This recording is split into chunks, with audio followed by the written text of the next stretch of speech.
Hi, folks. This is Mark by Mark A. Foster, Ph.D. for the Institute for Dialectical Metarealism. This podcast will be on the subject of Posadism. If you don't know what Posadism is, I would suggest that you get a hold of a book, which I just bought. Very good book. It is called I Want to Believe. Go to the Pluto Press website and type that into the search engine, and you'll find it. It's very cheap. You can get it either in hardback version, paperback version, or as an EPUB book. EPUB can be easily converted into PDF if you want to. There is software to do that. You can also find websites that will do the conversion for you. Just Google EPUB to PDF converter.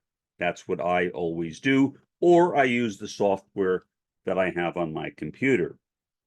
Posadism, a fascinating movement that I consider to be a religion. Now, Posadists may not agree with me on that. In fact, I doubt they would, but it meets the definition of religion, the common definition of religion that we use in sociology. And I will give you that definition. This is a paraphrase of what the great sociologist Emil Durkheim said. This was his definition of religion: a system of beliefs and praxis. Praxis means practices. A system of beliefs and praxis focused on the sacred. Sacred refers to anything which is not ordinary or profane, but technically it's anything which is not profane, which unites people into a moral community. Let me repeat that definition one more time without interruptions. A system of beliefs and praxis focused on the sacred, which unites people into a moral community. That is a very broad definition of religion. And it makes it possible for me, as a sociologist of religion and a social theorist, to include a lot of things under the rubric of religion that ordinarily would not be included by most people as religions. Now, let me make a second point. It is that the new atheist movement, which you may be familiar with, perhaps Richard Dawkins, late Christopher Hitchens, two of the better known exponents of the new atheism. That is a really problematic philosophy for loads of reasons. Because what the new atheism says is the following: that all religion is bad. That is a statement which, to me, makes no sense, because there is no such thing as religion. Religion is a category. There are religions, but there is no such thing as religion. I once had a student who was a new atheist. He made a comment to me about his new atheism, asking me whether I think that religion is bad. And I said, well, which religion? Immediately, he became flustered and had no idea of what to say. I thought he might be having a nervous breakdown. Well, not quite, but maybe almost a nervous breakdown. But he seemed to calm down. But obviously, I upset his worldview by making the statement that I made. Here's an example of what I mean. If new atheists, who generally are secular people, want to say that all religion is bad or evil or whatever, what about ethical culture? Ethical culture was started in the late 1800s by a guy named Felix Adler. Okay? Felix Adler was the son of a Reform Jew. And there are a lot of similarities, honestly, between ethical culture and Reform Judaism. But Felix Adler did not simply want to be a Reform Jew. He wanted to establish a more universal type of secularism, not only a Jewish type of secularism. Now, the basic idea in ethical culture is that it is not necessary to believe in a God. And most people in ethical culture do not believe in a God. I know that based upon having studied them extensively, having gone to their meetings, chatted with many of them, read tons of their literature. Most ethical culturists are atheists, okay?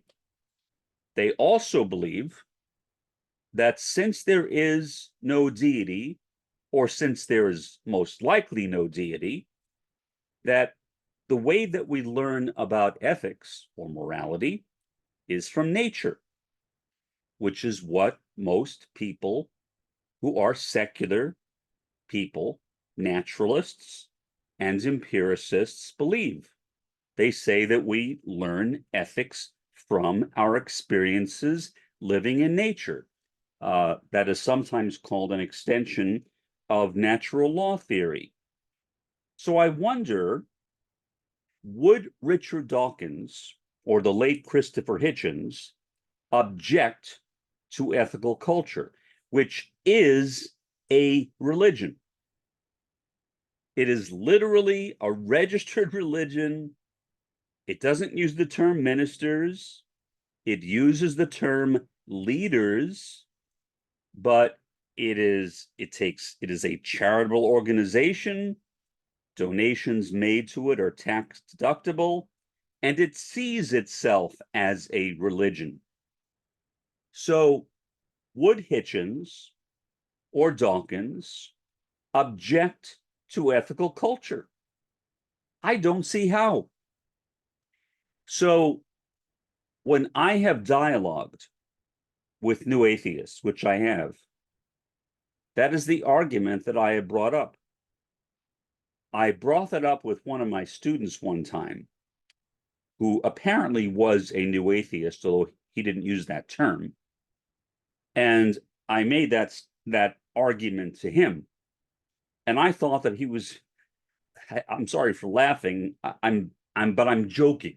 I'm joking. I thought that he was going to have a nervous breakdown, not literally, but he was so out of sorts when I made that statement. He literally did not know what to say, because most new atheists see religion as a thing, even though it isn't. My field, the sociology of religion, it's called that. So I call it that.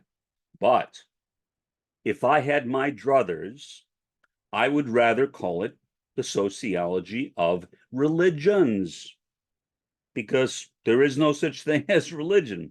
There are only religions. Anything which conforms to the definition of religion that one chooses. And there are many other definitions of religion too.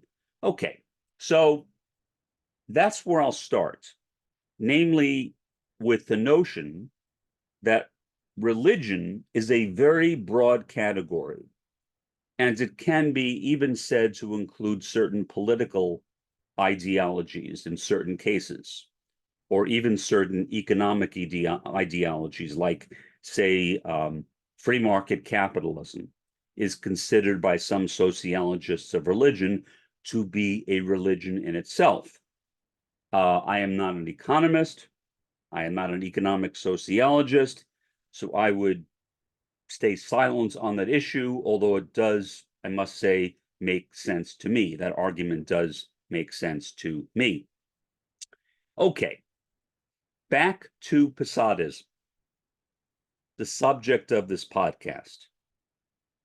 Because of what I have just said, Posadism fits my definition of religion. I think it is a religion. It is a system of beliefs and praxis focused on the sacred, which unites people into a moral community. Now, what is the sacred to Posadists? Well, the sacred is communism. The moral community is the community of Posadists, however small.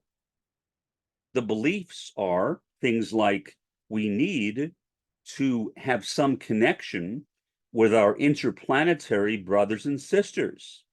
Its praxis or practices consist in actively trying to find ways to establish that communion. What those ways are, I must admit, I do not know. I would like to interview a Posadist. Generally, Posadists are private, and I can understand why. For communists, Posadists are seen as a laughingstock. Now, I take them seriously because I'm an academic and I abide by certain academic guidelines and principles. So I would never laugh at anyone's beliefs, no matter what I felt, and no matter how closely it came to or did not come to what I personally believe. That's simply out of territory for me. So if you are a Posadist and you are watching this podcast, I would encourage you to leave a comment so that we can get in touch with one another, because I would love to interview you. And I promise you, I will not demean your beliefs at all. In fact, I find your beliefs to be absolutely fascinating. Whether I believe in them is irrelevant. I study all sorts of what I call religions. Now, you may disagree that Posadism is a religion. That is fine too. But I consider it to be a religion. But I consider all sorts of things to be religions that most people would not place under that category. But I would really like to talk with you, maybe extensively. I like having long conversations. If you don't, just tell me to stop and I will. That's usually what happens. People tell me, Mark, shut up. Otherwise, I will just keep on going on and on and on. All right. So, Posadism. Let me explain a bit about what it is, and this will kind of show you why it is controversial. First, Posadism is a kind of what is generally called a heterodox Trotskyism. Heterodox does not mean unorthodox. Heterodox means different orthodox or other orthodox. So by saying that something is heterodox, you are not saying that that doctrine, doxy refers to doctrine, is wrong. You are simply saying it is unusual or it is uncommon. That's all heterodox means.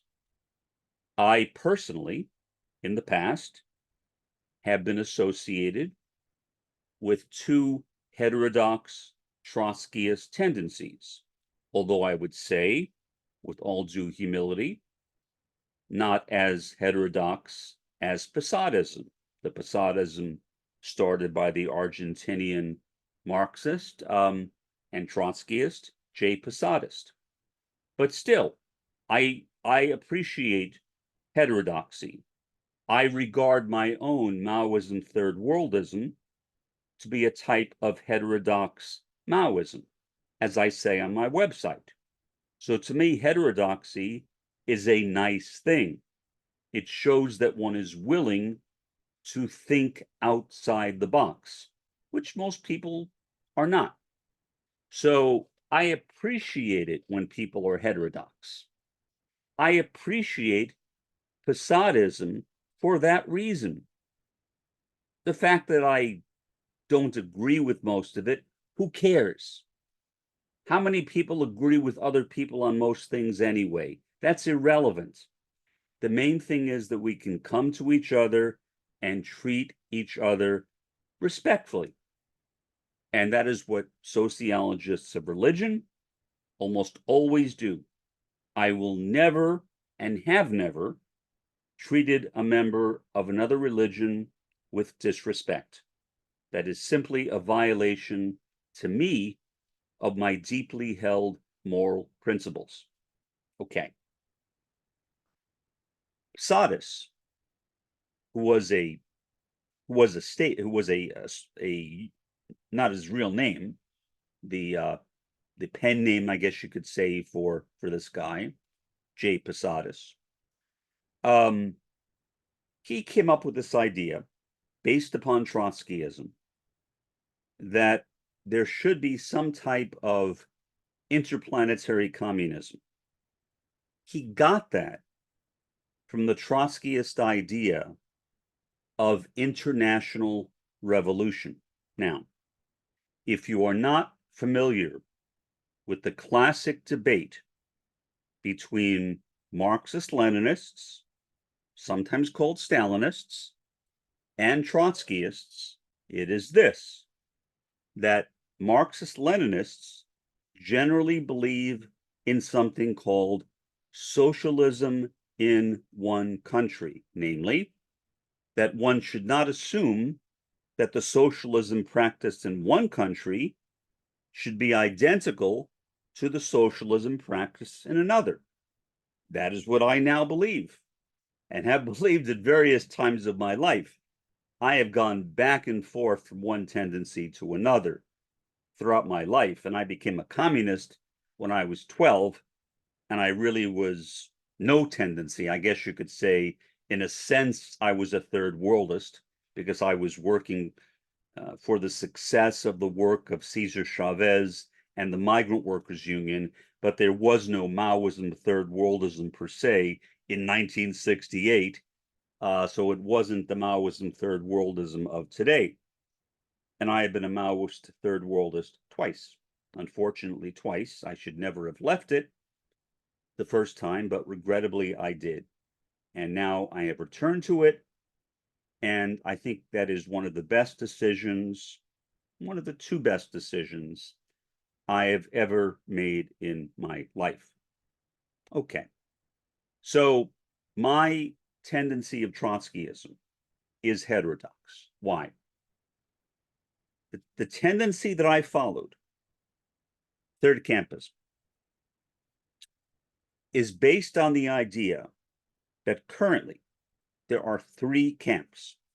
First is NATO or the West, NATO and its allies, I guess you could say. The second camp is Russia. The first camp is the proletariat and the subaltern. Now, previously, the three camps were different because of historical circumstances. They were NATO, the former Soviet Union, and the proletariat and the subaltern. During World War II, it was the Allied powers, the Axis powers, and then once again, the proletariat and the subaltern. There are a lot of issues that I have, and honestly, even had when I called myself a third campist, although I did so very well with some hesitation. One is that Trotsky is the person who originated third campism. You can actually find it in his writings. But when Trotskyism, I should say when third campism was developed in the World War II period by people like Max Shachtman, Hal Draper, and others, Trotsky attacked it. Why? I have no idea. Referring to one third campist, Lev Trotsky said, "If this man is a Trotskyist, then I am no Trotskyist." Those are pretty harsh words, especially considering that Trotsky is the guy who basically came up with the idea, albeit that the camps were slightly different in the way that Trotsky imagined them. But still, Trotsky never even acknowledged that. He just attacked it. That seemed at the very least, I guess you could say, to be somewhat hypocritical, disingenuous, whatever words you want to use. I recognized that from the beginning. Many third campists, because of that, do not call themselves Trotskyists or heterodox Trotskyists.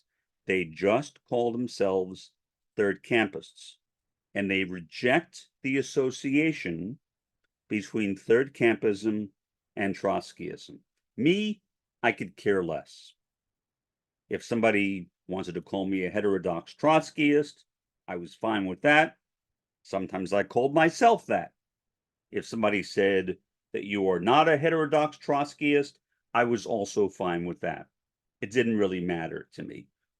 Who cares what somebody calls you? I was also a member of another heterodox Trotskyist tendency called international socialism before that. So, in any event, I have been associated with two heterodox Trotskyist tendencies, but not with Posadism. And admittedly, Posadism is more heterodox, more unusual than either of the two heterodox Trotskyist tendencies that I was associated with. Here's the basic idea. Trotsky talked about international revolution. That was the major split between Trotsky and Stalin. Stalin, who was the guy who developed Marxism-Leninism, which is sometimes called Stalinism, and sometimes a distinction is made between Marxism-Leninism and Stalinism, but who cares? That's irrelevant. So he came up with the idea of socialism in one country. The idea being that every country has a right to develop its own form of socialism and eventually communism. That one should not expect the communism in one country to be identical to the communism in another. That seems like a perfectly rational idea to me. And I will tell you a secret. Even when I was kind of a heterodox Trotskyist, I accepted Stalin's socialism in one country. That was kind of weird. Did I tell anybody then? Well, I told some people who were my friends. I didn't tell anybody who were involved in my tendencies, but I told my friends, and they found it to be kind of humorous.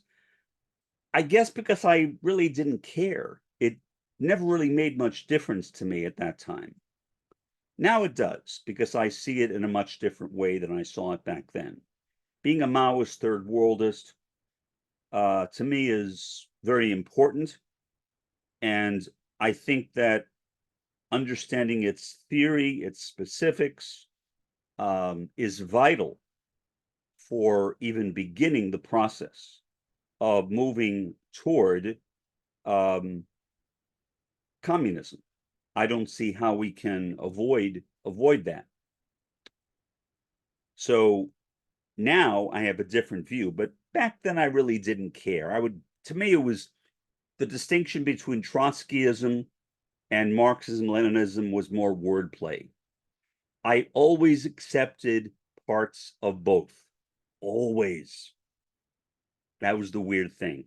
So I was an unusual communist because I accepted parts of Marxism, Leninism, and parts of Trotskyism. That is really strange. Okay. So just as Trotsky talked about international revolution, which was his retort to Stalin's socialism in one country, J. Posadis came up with the idea of interplanetary revolution, not just international revolution, but interplanetary revolution. I don't know what that means exactly. When I'm laughing at myself because I'm trying to figure it out. It's difficult for me to make sense out of it. Because, and I've tried, I really have, I've tried, but it's difficult for me to make sense out of it. First, are there creatures on other planets?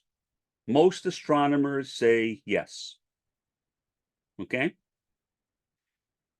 The US government claims that it has evidence, which it released to Congress and partially to the public, of alien visitations on the planet Earth. I have never paid much attention to it, so I cannot give you my opinion on that at all. To be honest, I simply don't care. I think we have much more important things to deal with, especially Gaza. That's the issue that we need to focus on, not whether there are these beings floating around in starships around the universe. But the idea that Posadis came up with is that in order for communism to be successful, we can't just have a revolution that includes earthly human beings. That revolution would also need to include our interplanetary brothers and sisters. Here's the problem with that, to be honest, that I have. First, I would assume that there are creatures around the universe. That's what most astronomers say. And various governments have claimed that they have evidence that they have collected remnants of various visitations. Okay, maybe. But even if that is true, why should I use that as a jumping off point for believing that there is going to be some type of interplanetary communism? That would assume that my space brothers and sisters are communists. And I have no way of knowing that. So the problem that I personally, the major problem that I personally have with Posadism is that it is not based on empirical data. In other words, it is not scientific socialism in that sense, as I would define scientific socialism. Now, if you are a Posadist and you think it is scientific socialism, I want to hear your explanations for why you believe that. I really do. But if you are going to make a statement as overarching as that we need to have interplanetary revolution, but you have not shown me evidence of these extraterrestrial communists out there, then why should I believe you? What evidence have you given me that I should accept? Why should I even begin to consider what you are saying as a possibility?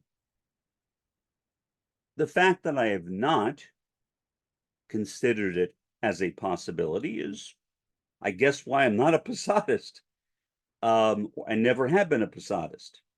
Now, I would assume that if somebody had shown me tangible evidence, I might have considered it at an earlier stage of my life, especially when I was a kid and I was really into UFOs. I was at one time really into UFOs, as well as a lot of other weird paranormal things. But nobody has ever done that. And I'm still waiting for someone to do that. When they do, if they do, then I will begin looking at it seriously. That's not to say that I'm going to become a Posadist. I won't, because I believe that revolution needs to begin in the third world, not in a union between earth and heaven, or earth and the heavens.